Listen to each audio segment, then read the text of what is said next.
ভারতের নতুন শিক্ষামন্ত্রী হিসেবে প্রহ্লাদ যোশীর নিয়োগকে ঘিরে দেশটির রাজনীতিতে শুরু হয়েছে তীব্র বিতর্ক।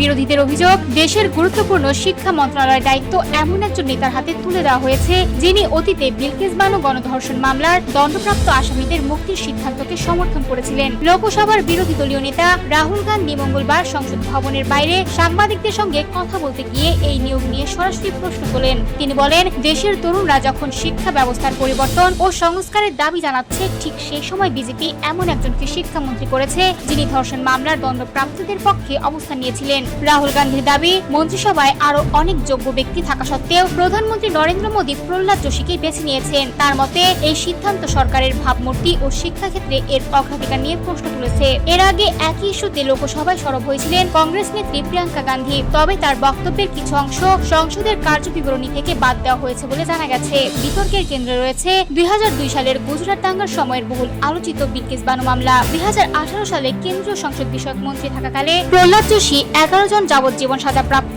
আসামির আগাম মুক্তির সিদ্ধান্তকে সমর্থন করেছিলেন। তিনি তখন বলেছিলেন, দীর্ঘদিন কারাভোগ এবং ভালো আচরণের ভিত্তিতে আইনি প্রক্রিয়া অনুসরণ করে তাদের মুক্তি দেওয়া হয়েছে। তবে পরবর্তীতে 2024 সালে ভারতের সুপ্রিম কোর্ট ওই মুক্তির সিদ্ধান্তকে বেআইনি ও ক্ষমতার অপব্যবহার হিসেবে উল্লেখ করে বাতিল করে দেয়। এদিকে দিল্লির যন্তর মন্তরে শিক্ষার্থীদের আন্দোলনের মধ্যে শিক্ষামন্ত্রী ধর্মেন্দ্র প্রধান পদত্যাগ করেন। এরপরই সরকার প্রহ্লাদ যোশীকে নতুন শিক্ষামন্ত্রী হিসেবে নিয়োগ দেয়।